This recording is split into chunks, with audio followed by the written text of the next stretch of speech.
પાકિસ્તાને ફરી કર્યું છે સીઝફાયરનું ઉલ્લંઘન। કૃષ્ણા ઘાટી સેક્ટરની અંદર પાકિસ્તાને સીઝફાયરનું ઉલ્લંઘન કર્યું। પૂંછમાં પાકિસ્તાનના હવાઈ ઘૂસણખોરીનો પ્રયાસ જોવા મળ્યો છે। તો એક તરફ પાકિસ્તાન વાતચીત કરવાની, સંવાદ કરવાની વાતો કરી રહ્યું છે, બીજી તરફ સીઝફાયરનું ઉલ્લંઘન કરે છે।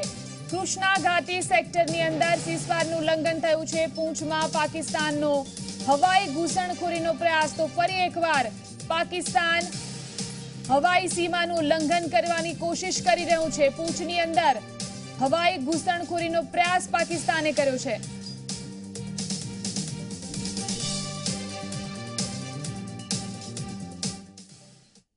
તો દ્વારકાથી ગયેલી માછીમારી બોટ પરત બોલાવવાની સૂચના આપી દેવામાં આવી છે। ઓખાથી ગયેલી બોટ માટે ફિશરીઝ વિભાગે સૂચના જારી કરી છે। માછીમારોને દરિયામાં જવાના ટોકન આપવાના બંધ થયા છે।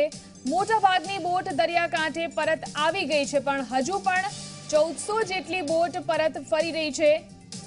તો મોટાભાગની બોટ દરિયાકાંઠે આવી ગઈ છે અને ટોકન આપવાના બંધ કરવામાં આવ્યા છે માછીમારોને। દ્વારકાથી ગયેલી માછીમારીની બોટ પરત બોલાવવાની સૂચના આપી દેવામાં આવી છે।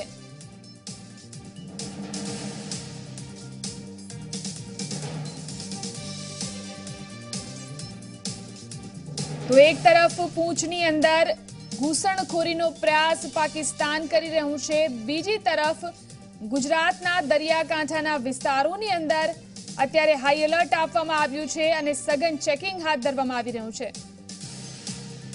દ્વારકાથી આપણી સાથે રક્ષિત, અમારા સંવાદદાતા રક્ષિત આપણી સાથે જોડાયા છે। જી રક્ષિત, દ્વારકા અને ઓખાના દરિયાકાંઠાના વિસ્તારોની અંદર કેવી સુરક્ષા